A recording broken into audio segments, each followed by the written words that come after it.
What's up? Hey, so can we talk about the emails I found in your phone? Talking to the How exactly did you find them?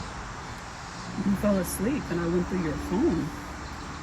So, you invaded my privacy, and now you're making me out to be the bad guy. I invaded your privacy? Yes, invaded my privacy. Your trust issues are going to ruin us. My trust issues? My trust issues. I caught you cheating. What you mean, my trust issues? Why are you yelling now? Like you're the one that's clearly in the wrong right here. I'm just trying to understand how the hell I'm in the wrong when I was the one who caught you cheating on me. By going through my phone. Like, what if I had a surprise in there for you? You would have ruined it. I did find a surprise. The surprise was that you're cheating. You've been cheating on me for months. What is going on, beautiful people? Welcome to another episode of A Narcissist Explains. I am self-aware diagnosed narcissist, Mr. Lee Hammock, better known as Mental Illness from TikTok, Instagram, YouTube. You know where to find me at. The point of my platform is, is dedicated to bringing awareness to narcissistic personality disorder and also in the process validate the victims and survivors of said disorder, being that I've been diagnosed myself and I've been in therapy for the last 4 years. The point of this series right here, A Narcissist Explains, is to go into greater detail in like my TikToks and my YouTube shorts because they only give you 30 seconds. Right here, I can open it up a little bit, give you greater detail into the mind of a narcissist and explain my TikToks a little bit more in detail as well. If you are a constant viewer, I'm on the road today. Son had baseball practice, didn't have time, so here we go. The TikTok you just watched or the YouTube short you just watched is, me and her name is Nia. How to love a battered woman on Instagram and TikTok. We performed a skit where the partner catches the narcissist cheating by going through their phone, and immediately you see the narcissistic pause. I call it the pause, the hesitation at the beginning. While I take a deep breath, I'm like, how did you find them? How did you find those emails that you caught me with? And if you have dealt with a cheating narcissist before or a deceptive narcissist before, you know that if you catch them by going through their phone, Apple Watch, email, whatever, that is an invasion of privacy, and you will know about it right then and there on the spot. So forget about the cheating. The cheating is not the biggest issue. The bigger issue is the fact that you don't trust me. The bigger issue is the fact that you felt the need is to, instead of asking me and coming to me, you felt the need to go through my phone instead or go through my emails instead, as opposed to coming to me as the person you're supposed to love and you want to spend the rest of your life with. Instead of coming to me, you decided to invade my privacy and go through my phone. And you see how at the end, like throughout that skit, and this is how you, like, I'd say this all the time. If you catch a narcissist cheating and you want to leave them, just leave them. Don't give them a chance to explain themselves. Don't give them a chance to do that, because if you give them a chance to speak about the issue, it'll end up being a gaslight fest, a festival of gaslighting, where you end up gaslit, and a lot of times you end up apologizing for catching them cheating, and you end up remaining in an unhealthy, unhappy, toxic relationship because you gave them a chance to explain themselves. And guess what? If you forgive them, or if you end up apologizing to them, they'll do it again because you just gave them the green light. Because for a narcissist, forgiveness is seen as weakness. And I'm not calling you weak. I'm not victim blaming. I'm not doing any of that. I'm just saying, as a person with narcissistic personality disorder, a real narcissist sees constant forgiveness as just a weakness.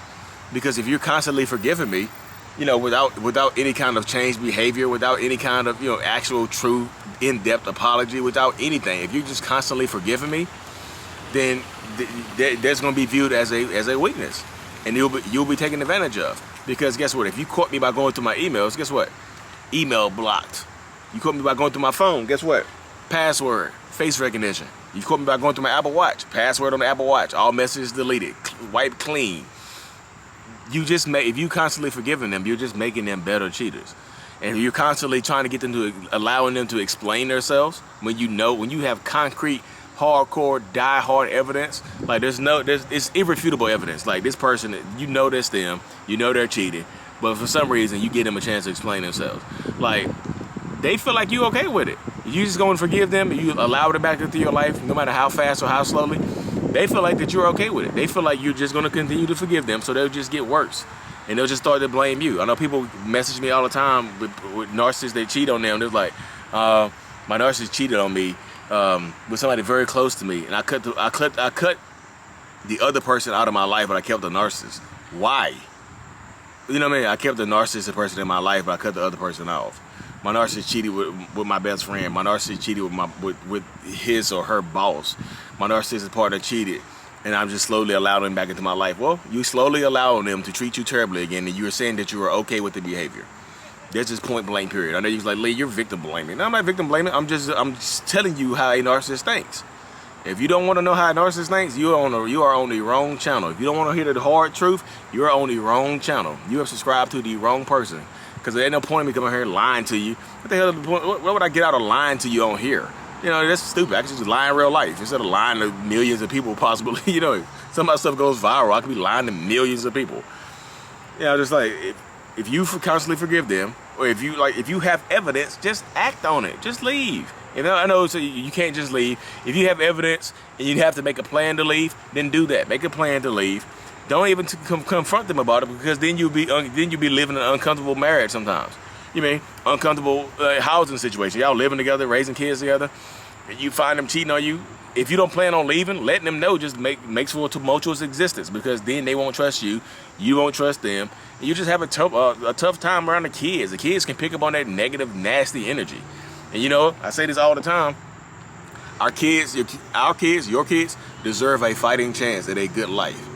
They just do. They deserve to grow up better than we did, better than outside of a toxic situation. Because if you were raised in a toxic situation, you know how they can turn out. And you know what I mean? And kids, if you don't leave and your kids notice you putting up with stuff like that and it starts to affect your parenting, they'll blame you. They won't blame the narcissist. They'll blame you for staying. They're like, well, we knew who they were. We knew mom or dad was crazy, but you could have left, but you decided to stay. So we're gonna blame you for not being strong enough for leaving. So imagine your kids cutting you off later on in life because you didn't leave your abusive partner that abused them and abused you. Imagine that. I'm just telling you. Kids know. Like I said, kids are cutting their parents off at an astonishing rate this day and age. So, if you feel the need, you have to present the information to them. I feel like they deserve an explanation. Why? If you catch them, why do you feel like they deserve to explain themselves? Because people are like, hey Lee, people want to hold other people accountable. Good luck on holding narcissists accountable if you're just going to forgive them and take them back. Good luck. And that's just me just saying, like literally, good luck on that one. Because I don't see that happening. And people, how do you know to hold a narcissist accountable? Other than leaving, you have to stand in your truth and use discretion with that. Say your piece and move on. Don't give them a chance to explain themselves. Don't give them a chance to go back and forth. Don't give them a chance to why?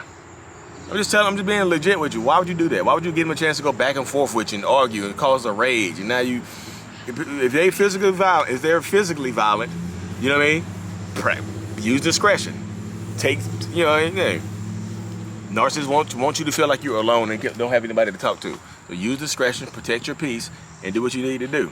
But anyway, y'all, thank y'all for tuning into another episode. I'll be back in the studio or the shed or the downstairs office tomorrow. I'm just like I said, I'm out here at baseball practice right now and filming on my tripod, on my selfie stick tripod connect combination. But anyway, y'all, thank y'all for tuning in. Mental Illness is out. Like and subscribe. Peace.